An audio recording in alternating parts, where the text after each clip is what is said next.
Good morning, Alpharetta. Welcome to the 2021 Alpharetta Memorial Day Tribute. My name is Scott Dahl, and this is William Perkins. We represent the Rotary Club of Alpharetta, and along with the City of Alpharetta, we are honored to be your hosts this morning. In the next hour, we will pay tribute, albeit virtually, to those men and women who, in service to our country, made the ultimate sacrifice to preserve the freedoms in this democracy we so enjoy. Before we go any further, we want to thank our partners, the City of Alpharetta, who, along with many others, have made this important event possible. Our community, like our military, has adapted, overcome barriers, and has pressed forward with enthusiasm.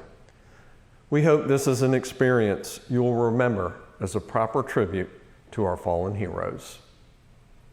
One of the advantages of this year's Memorial Day tribute is your ability to share this with others, even if they are unable to be with us this morning. This tribute will be available in its entirety, accessible by a link posted on the city's website and on the Facebook pages of both the City of Alpharetta and Alpharetta Rotary. And with that, it is time to begin our program. Our invocation this morning will be given by Captain Patrick Day, chaplain in the Georgia National Guard and senior pastor of Northminster Presbyterian Church. Hello, my name is Patrick Day. I serve as senior pastor of Northminster Presbyterian Church in Roswell, and I also have the honor of serving as a chaplain in the Georgia Army National Guard. I'm pleased to be with you today and offer the invocation. Let us pray.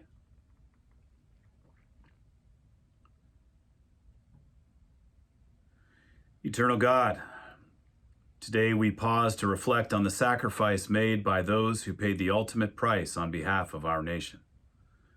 We pray that their sacrifices are never forgotten, nor shall we forget the pain of their families. We acknowledge that freedom comes at a cost and pray that we can pursue peace. We hope that someday we'll celebrate Memorial Day just as a memory of the time before we started living the peaceful existence you intended for us since the beginning of creation. Let us turn to you, Lord, in our grief, in our remembrance of the fallen.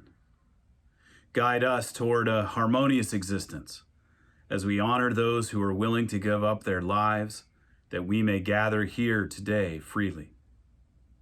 On this Memorial Day, we pray for peace and for those who gave all.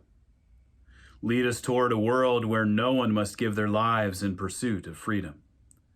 May we be receptive to your guidance, and may we never forget, Lord, the fallen. Amen. Ladies and gentlemen, if you are able, would you please stand for our national anthem and remain standing to join Mayor Jim Gilvin in reciting the Pledge of Allegiance.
If you are able, please stand and join me in saying the Pledge of Allegiance.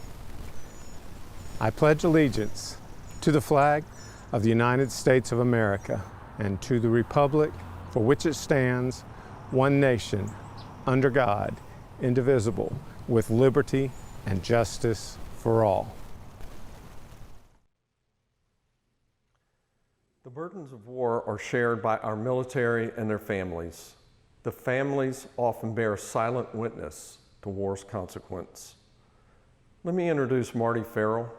Marty is a native New Yorker. He has served 2 terms as commander of the Alpharetta American Legion Post 201.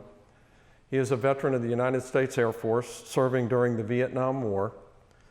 He worked for 3 decades as a news anchor both on radio and television, and is now retired and living in Cumming. Ladies and gentlemen, Marty Farrell. Memorial Day is about commemorating the service and sacrifice of our heroes. Such commemorations have been customary in civilizations for as long as anyone can remember. Ancient Roman statesman Cicero wisely commented that poor is the nation that has no heroes. Shameful, he said, is the one that having them forgets. It's my honor today to share with you the stories about 2 heroes from Georgia, and we'll hear from their families as well. Good afternoon. On my orders, the United States military has begun strikes against Al-Qaeda terrorist training camps and military installations of the Taliban regime in Afghanistan. These carefully targeted actions are designed to disrupt the use of Afghanistan as a terrorist base of operations and to attack the military capability of the Taliban regime.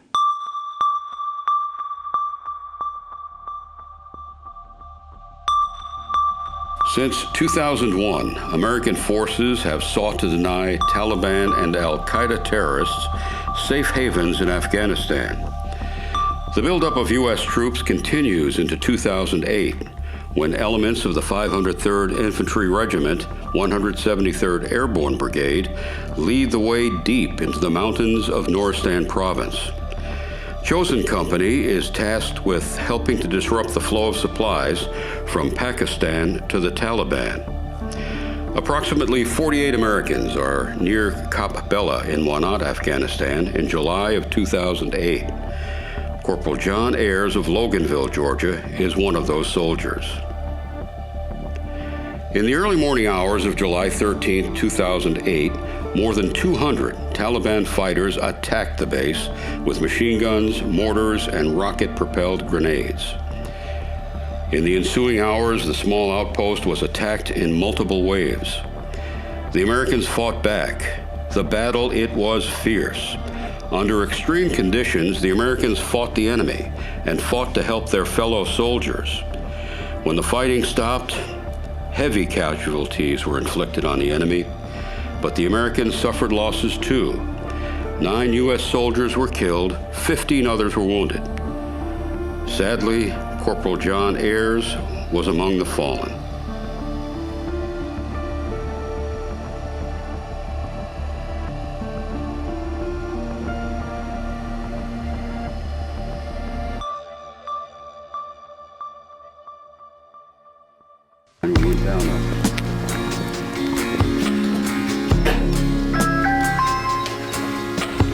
Good morning. Good.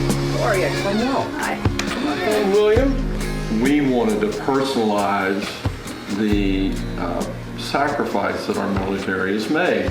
When we looked at that and we started thinking about what can we do, I said, Jonathan Ayers, right from here in Shiloh High School, you know, there's other people from right here in our area. There were 9 young men that lost their lives that day in a very, very tough battle. And, you know, he had been hit once in the helmet, knocked back, and thought he was hit, but it was hit, and got back up and kept laying down fire. So it was, that was the kind of person, when he played soccer, he learned to play defense first. And was always, he was always the one that would stop the people coming in. So he did it that day.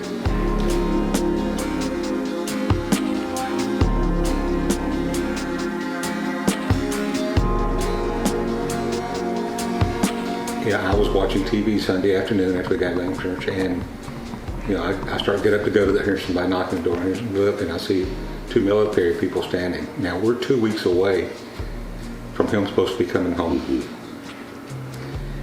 and that's what you always hear is that first month and that last month are always the roughest, casualty wise. And it was just, I didn't even have to go to the door. At that point, I was already, a wreck by the time I got there. And they were very gracious. We got into a car. I had asked for a friend from church to come, take me, to carry me, because they were in their own car. And we went over and to her mother's place and told them. And of course, Miss Patty, the grandmother, just went to pieces. Sue went to pieces. That's got to be the hardest job a military person has ever have to do. And, from there, I was trying to, to get him home. And because there were 9 of them, it took a while, and we had some people in high places that said, we'll do what we can to get him home to you. So came home on Saturday and buried him on Sunday.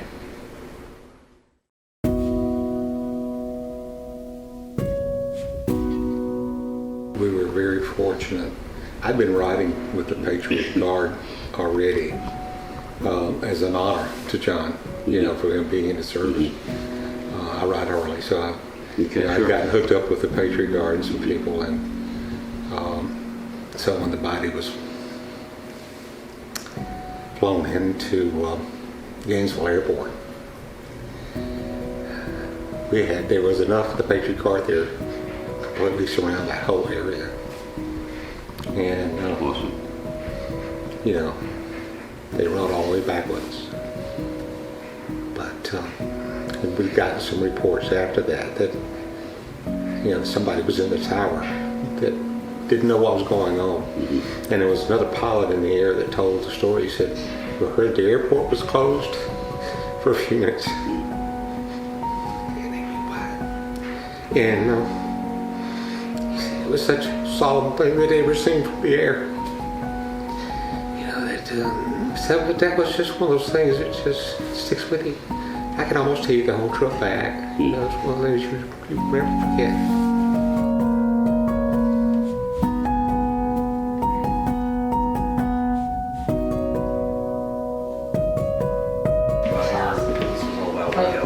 I have to apologize. My office is a mess. Please, no reason to apologize. Mine looks a lot worse than that. So it was kind of at the transition between Bush and Obama.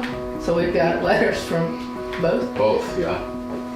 But when you can actually see something at somebody and know that there's a family here, I think it really means a lot, and that's what we're trying to do here. Well, I think they understand. I mean, I can say honestly, I didn't understand what Memorial Day was any more than anybody else that had never been through it. Okay? You just don't have any idea. I drive down the street now and I saw this building that had a Happy Memorial Day, and I'm going, that's one of those things that just flies all over me. To say respectful memorial, have a respectful, you don't, but the person doing that, I just have to stop and say, they didn't understand, and I pray they never will have to understand,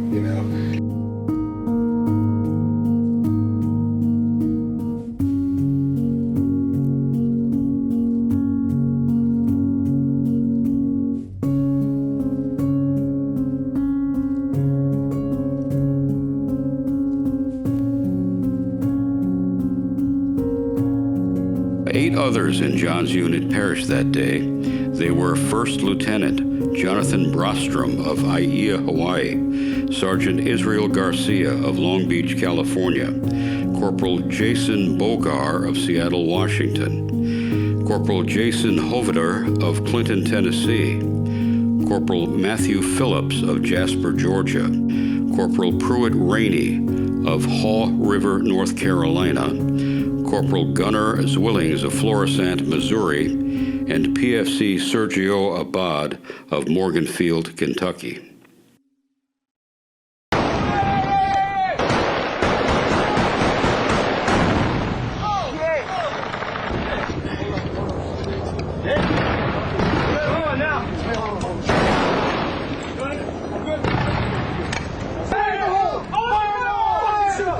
Get ready, go!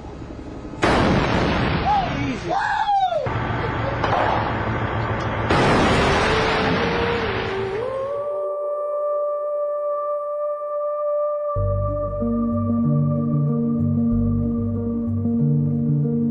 March 2003, Operation Iraqi Freedom is launched. American units deployed in support of the war include regular Army and National Guard soldiers. In May 2005, elements of the Georgia 48th Brigade, 1st Battalion, 100th Armored Regiment are sent to Iraq. Sergeant Paul Saylor is among those deployed. Paul had attended Bremen High School in Bremen, Georgia, graduating in 2002, and attended North Georgia College in Dahlonega. During this time, Paul had also joined the Georgia National Guard.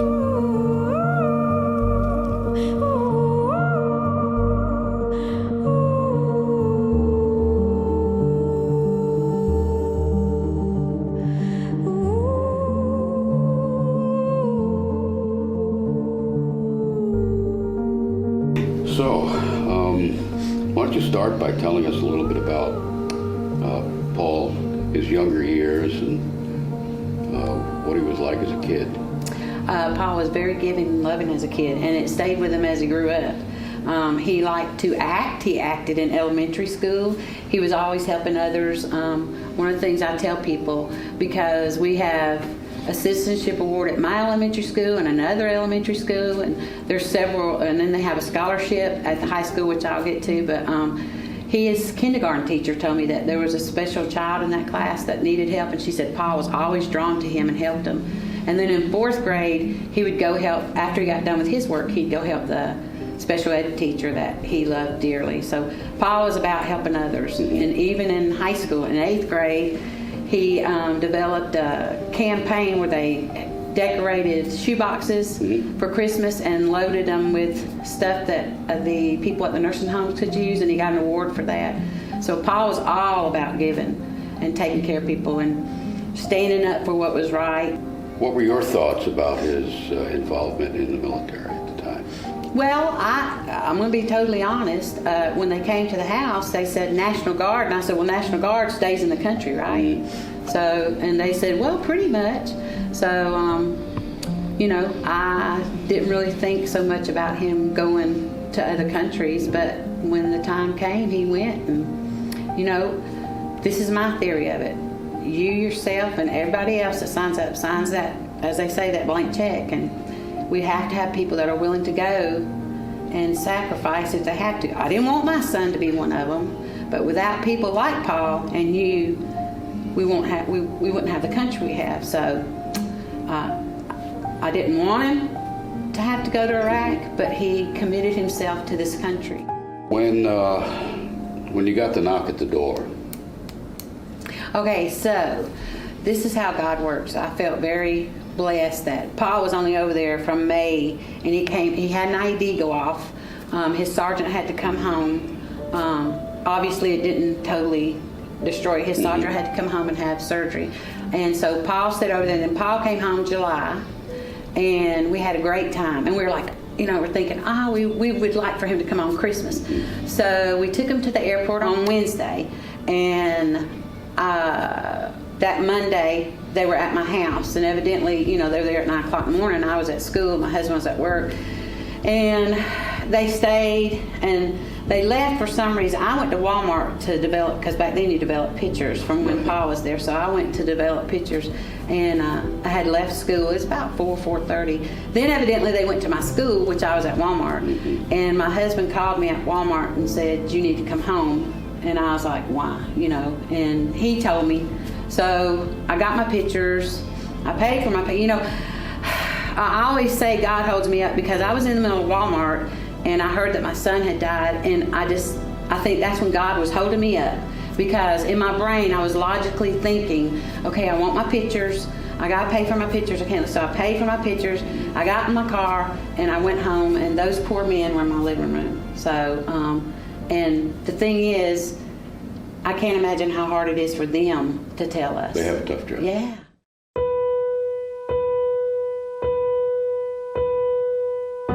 I tell them, it hits me sometimes, different things, and I said, the legacy, Paul has been gone for almost 16 years this coming year, okay? And he was only just turned 21, June 6th, in Iraq, and came home. But his legacy, here we are 16 years later, and he's got kids named after him. He's got a scoreboard in his memory. And it's not because it's because he was so kind. You know what I'm saying? Paul's legacy lives on, and that's what when I talked to the kids at the high school, I said, what's your legacy going to be? Because Paul's legacy is kindness, standing up for people, treating people right, fighting for the good guy, or the one that's being picked on or not being picked on. I had somebody just last year walk up to me, and he goes, "Are you Miss Saylor?" Because around there I said, "Yeah." He goes, "When I was new to Bremen," he said, "I was scared to death." And he said, there was Paul. Paul came over to me and said, "Come on over here and sit with us." And he said, and then I went to a class, and there was Paul, and he said, it just gave me confidence. And it's just like his friend said, there was Paul in the front Humvee, and that was who he was. He was a great guy.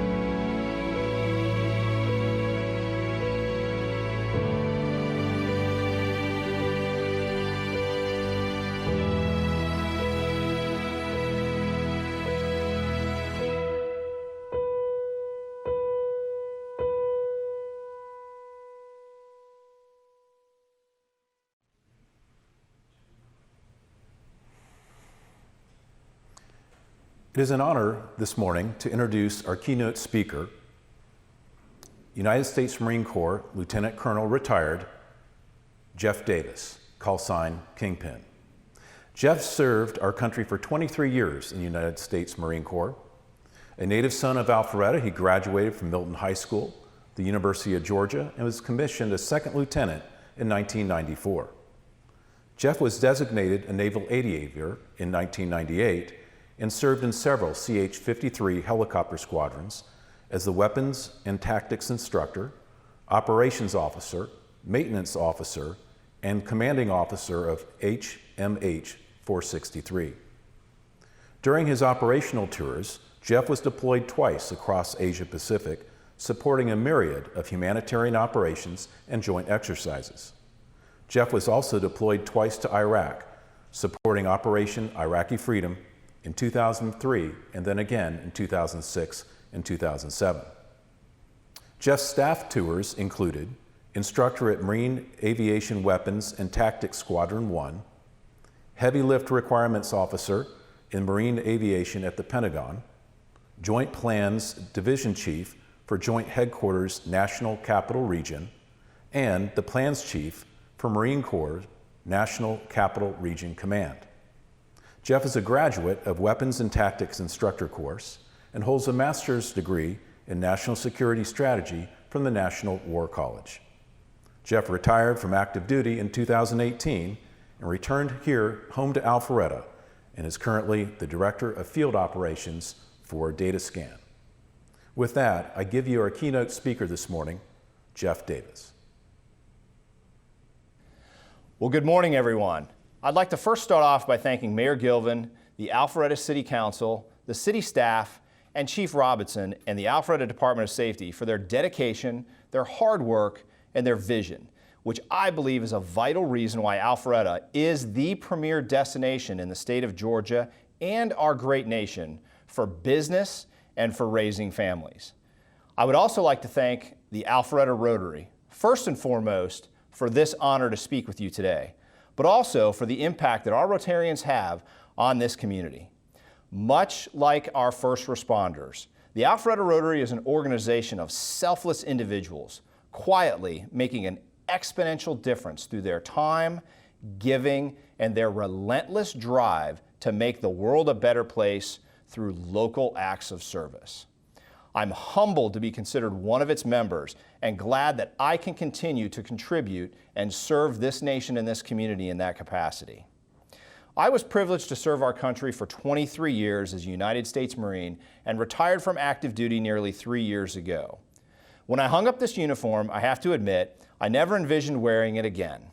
But when William Perkins and Scott Dahl asked me to speak, I thought to myself, well, maybe I'll slip these dress blues on just one more time. Like many of our nation's veterans, I've gained a few pounds in those days, spawned a few more gray hairs, and since that time, given the travails and challenges of 2020, I know we are all looking forward to a Memorial Day where we can gather together to celebrate and conduct this in person. But I do have to admit to you, I'm happy to be doing this inside, not out in the Georgia heat and humidity at the end of May. I do want to say before I begin, as a military retiree, the thoughts and opinions expressed here are solely my own and do not represent the Department of Defense or the United States Marine Corps. As we pause today to honor those who gave the last full measure of devotion, I would like to touch on 3 things. First, who are these people? Why did they choose to serve? Second, I'd like to take a moment to tell you a few stories about some of the Marines that I've served with, who didn't make it home or who did, but struggled in the aftermath.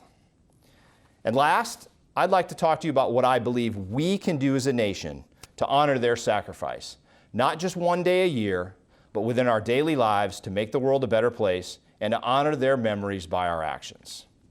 So who are these people, these veterans, who decide to put it all on the line? Well, some statistics to understand a little bit more about who served. In the United States today, there are 18.8 million veterans who served in both peacetime and combat, which represents only 7% of our U.S. population, down from an 18% in the 1980s. Now, as we look back through the wars that our veterans have fought, over 16 million of them, Americans, served during World War II with over 400,000 killed. Unfortunately, only 325,000 of the greatest generation remain with us today, and their numbers are dwindling rapidly. 5.7 million Americans served in Korea, with 306,000 killed, and less than half of the Korean War vets who served are alive today. During Vietnam, there were over 2.7 million Americans who were stationed in Vietnam, with over 58,000 killed, but it's estimated that only 800,000 of those 2.7 millions remain with us today, my father and uncle amongst them. Believe it or not, and this has shocked me, the average age of our Vietnam veterans is over 70 years old, which in some cases feels to many like the Vietnam conflict just ended. During the Gulf War, 1.1 million served with only 294 killed, and then came that fateful Tuesday in early September, which started the global war on terror. 2.7 million Americans have deployed to Iraq or Afghanistan, with half of those having deployed more than once and nearly 7,000 killed. So that's who they are. They represent a broad slice of America. They're our brothers, our sisters, our friends, our uncles, our moms, our dads, our fathers, our mothers. But why did they serve? As you can imagine, the reasons that people choose to serve are as varied as the individuals and the personalities they have. During my 3 years of service, I talked to thousands of Marines to learn more about them and their backgrounds. Some of them joined out of a sense of duty or based on long-standing family traditions of military service. Others joined to escape a small town and have the opportunity to see the world. More than a few joined to pay for college, hoping for a better life for them and their families in their future. Many of the veterans of the global war on terror era joined after 9/11, when they witnessed their country attacked on its own soil for the first time in generations. And they wanted the opportunity to take the fight to the enemy on their turf so as not to fight them in the town square. But regardless of the reason for joining, every single one of them raised their right hand and swore an oath to support and defend the Constitution of the United States, and all of them joined a team. They lived together, They trained together. They ate awful food together. They froze at night and sweltered in the day in the sand. They laughed together. They cried together. They sacrificed together. They felt the sting of battle together. They watched their friends leave a forward operating base, never to return. And sometimes they were present when their friend drew their last breath. When they faced the enemy, they looked to their left and their right. They didn't see a black American. They didn't see a white American. They didn't see a Hispanic American. They didn't see an Asian American. They didn't see a Baptist. They didn't see a Catholic. They didn't see a Jew. They didn't see an atheist.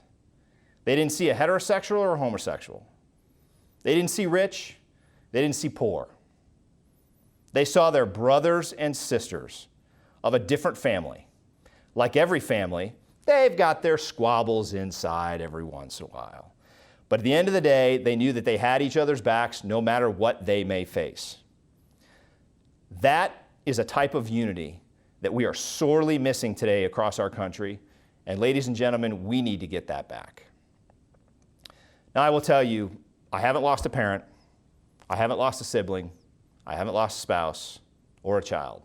But as a son, a brother, a husband, and a father, I cannot imagine the pain and suffering that would bring. But I would like to take a moment to share you some brief stories of some of the brothers and sisters in arms that I've lost. I will tell you that not a day goes by that I don't think of these Marines and the many others who made the ultimate sacrifice, some in combat, some in training, and some well after their service ended. I first met Staff Sergeant Dexter Kimball when he was an aerial observer and a mechanic in the first squadron that I joined, HMH 462, in 1999. Staff Sergeant Kimball was a true expert on the CH-53 Echo helicopter. He knew what it took to maintain it, to coordinate the maintenance, so that we could keep our helicopters flying. He was a true professional in every sense of the word. Marines loved him. He could be hard at times. He could scowl at you every once in a while, but he made sure the mission happened. He loved riding his Suzuki motorcycle, faster than many of us were really comfortable watching him ride his Suzuki motorcycle. Staff Sergeant Kimball was a mere 30 years old when he perished on January 26, 2005 in the western portions of Al-Anbar province in Iraq, along with 30 other Marines that evening. He left behind a wife named Duana and 5 children, including a newborn daughter who never had the opportunity to know her father. I also met Master Sergeant Travis Riddick in 2000 when he joined our squadron from HMX-1 as a CH-53 crew chief. Master Sergeant Riddick was one of those people who always had a smile on his face. No one ever had a bad thing to say about Travis, and he was beloved by his fellow Marines. No matter how bad of a day you were having, spend 5 minutes with Travis Riddick, your day just got exponentially better. I can still picture him laying in a hammock in the back of my helicopter as we transited from Tokyo down to the island of Iwo Jima, just chilling with a big smile on his face. Unfortunately, we lost Master Sergeant Riddick. He was killed on January 19th in 2012 in Afghanistan, along with 3 other Marines who died that evening when their CH-53D crashed. He left behind a wife and 6 children. We scattered his ashes at Kaneohe Bay, Hawaii, along the flight line where he worked in one of the most picturesque ceremonies I have ever witnessed in my entire life. And I can tell you there was not a dry eye anywhere. His wife, Jennifer, was without a doubt one of the strongest Marine wives I've ever met. A young officer dressed in a uniform just like mine was assigned to notify her of her husband's passing. This young Marine practiced and practiced and practiced the words that he would have to say. He went up to her house, he knocked on the door, and when she opened the door, he stumbled and stuttered. He couldn't do it. Jennifer looked this officer in the face and told him, "It's okay. You don't have to say anything. I know what you're about to tell me."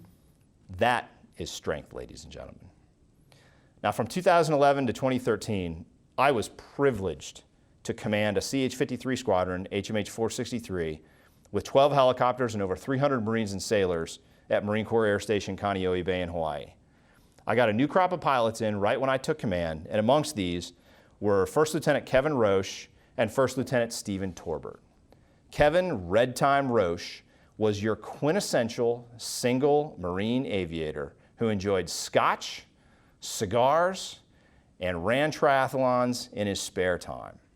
He was also a quiet professional with loads of potential, both in the air and during his ground job, and quickly progressed in the squadron through our combat readiness training, and eventually, after I gave up command, was chosen to attend a prestigious weapons and tactics instructors course where we teach graduate level aviation tactics to the finest aviators in the Marine Corps. And they go back and they teach their squadrons. They're the true tactical experts. This is the Marine Corps' version of Top Gun. As Kevin was nearing the end of his tour in Hawaii, he was selected for another prestigious place, Marine Experimental Squadron 1, or HMX-1, the Marines who fly the President of the United States. Stephen Hangman Torbert was also another gifted lieutenant. But in some regards, he was the exact opposite of Kevin. Stephen was married to his college sweetheart. He lived on base. But as I said, he was just as gifted as Kevin, and eventually would go on to attend the same weapons and tactics instructor course, reaching the pinnacle of company-grade aviation. Stephen and his wife, Kirsten, welcomed their first child in the fall of 2015, and they were absolutely elated because they had been trying for a while. As their commanding officer, I was responsible for leading, teaching, and training both of these young men to fly the CH-53. And when I left the squadron in 2013 and handed over command to my successor, I felt confident that all the young Marines that I trained were ready for the job and ready and prepared for anything that they would face in the future. Unfortunately, we lost Kevin, Stephen, and 10 other Marines on January 15th, 2016. Not in combat, where one can rationalize the loss to the enemy, but during a nighttime training mission off the shore of Oahu. 1 minute they were headed back to base, and the next minute they were gone. 12 lives lost, 12 families grieving, and their fellow Marines left to wonder why and pick up the pieces. 20 years ago, my squadron, or the squadron I was in, HMH 462, welcomed its first female pilot into the squadron, a young lieutenant named Jody Maroney. She was a fantastic pilot and a great person who fit right in amongst the rest of us. I actually got to instruct her first 2 flights in the squadron, and once again, it was apparent from the beginning that she too was a gifted aviator. And much like Kevin and Stephen, Jody eventually did attend the prestigious Weapons and Tactics Instructor course, where I had the opportunity to instruct her again. She made 2 combat deployments to Iraq and Afghanistan. Long after finishing her service in the Marines, Jody lost her battle with the demons that remained ever present and lurking in the shadows of many of our veterans. Now, we'll never know why she succumbed to her struggles, but she is not alone in that regard. These battles take far too many of our combat veterans, and we need to do more to reach out and protect them. That's the story of 5 Marines, different backgrounds, and each gave their lives, but that's just a small subset of the many whom we've lost, the many that I know, the many that you know who we've lost throughout our time. So the real question is, how can we honor them? Those who sacrificed their lives so that we can live here on the greatest nation on earth. Now, as I mentioned before, all of our fallen heroes, our soldiers, our sailors, our airmen, our Marines, our coasties, and our first responders choose to serve. When they held up their right hand, they understood the perils they could face. They recognized that they were writing that proverbial blank check with their lives, and they understood the consequences of their choices. But regardless of the practical reasons for their service, they all moved forward with a belief that they were fighting for something more than themselves, and that somehow and some way their service would result in a better place for the rest of us. These veterans believed that when they stood together as a family, nothing was impossible.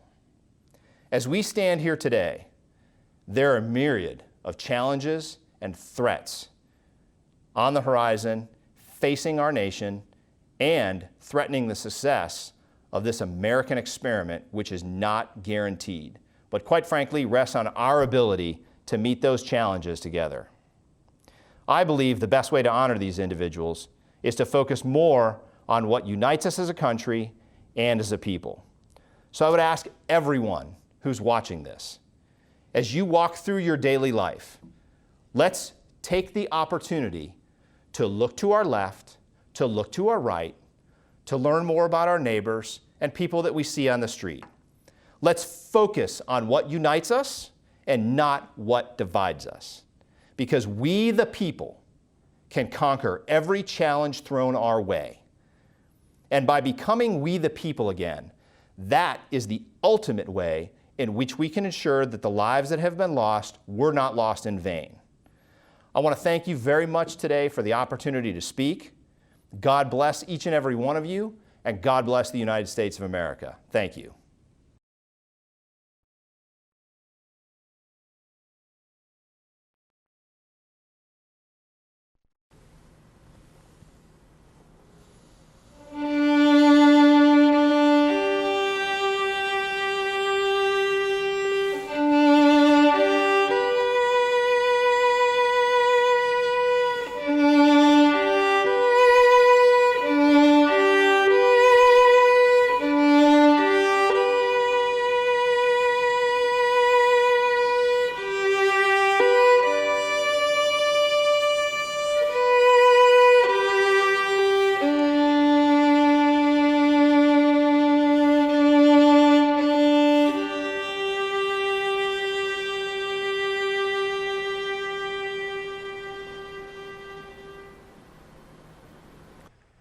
It has been an honor and a privilege to host this Memorial Day tribute. We hope you have found this experience to be one that honors those who have sacrificed so much. Because of them, we enjoy the freedoms that we have today. From the Rotary Club of Alpharetta and the City of Alpharetta, we wish you and your family a wonderful Memorial Day. Let's all plan to gather next year at Brook Street Park. Farewell.